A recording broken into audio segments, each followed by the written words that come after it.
The financial terms के अंदर आज हम बात करेंगे करंट एसेट्स के बारे में। करंट एसेट्स क्या होती हैं? Current assets are those assets that can be converted into cash. ऐसी एसेट्स जिनको आप कैश में कन्वर्ट कर सकते हो, सोल्ड कर सकते हो और अपने बिजनेस में यूज कर सकते हो। कितने टाइम के अंदर?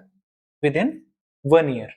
अगर आप 1 साल के अंदर अंदर अपनी एसेट्स को कैश में कन्वर्ट कर सकते हो या उनको सोल्ड कर सकते हो या अपने बिजनेस में यूज कर सकते हो, तो हम उनको क्या बोलेंगे? Current assets.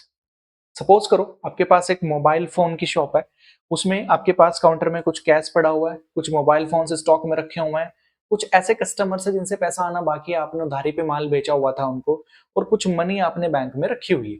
तो ये सब आपकी 1 साल के अंदर अंदर कैश में कन्वर्ट हो सकती है, तो हम इनको बोलते हैं करंट एसेट्स। एग्जाम्पल्स क्या क्या है? कैश काउंटर पे रखा है, बैंक बैलेंस, इन्वेंट्री आपकी स्टॉक में जो रखी हुई है, डेटर्स अकाउंट्स रिसीवेबल जो आपके पास उधारी पे माल बेचा था वहां से पैसा आना बाकी है, short term investment which is to be mature within 1 year. तो 1 साल के अंदर आपकी मेच्योरिटी में इन्वेस्टमेंट कर रखी है, वो भी आपकी शॉर्ट टर्म इन्वेस्टमेंट बन जाती है। Non current assets are those asset which is not convertible into cash within 1 year. जैसे बिल्डिंग। बिल्डिंग आपने शॉर्ट टर्म के पर्पज से तो नहीं ली होगी ना, आपने लॉन्ग टर्म पर्पज से रखी हुई है, आप लंबे टाइम तक इसको यूज करने वाले हो। सेम गोज विद व्हीकल, जितने भी आपके पास है, कंप्यूटर है, मशीनरी है, आप इनको 1 से ज्यादा साल के लिए यूज करोगे। इसीलिए ये सारी एसेट्स कौन सी एसेट्स कहलाती हैं? Non current assets. सबसे इजी ट्रिक बताऊं याद रखने के लिए, सबसे अच्छा क्या होता है?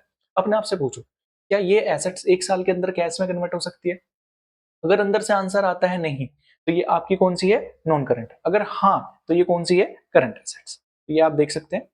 आई होप समझ में आ गया होगा क्या करंट एसेट्स होती है। Thank you so much.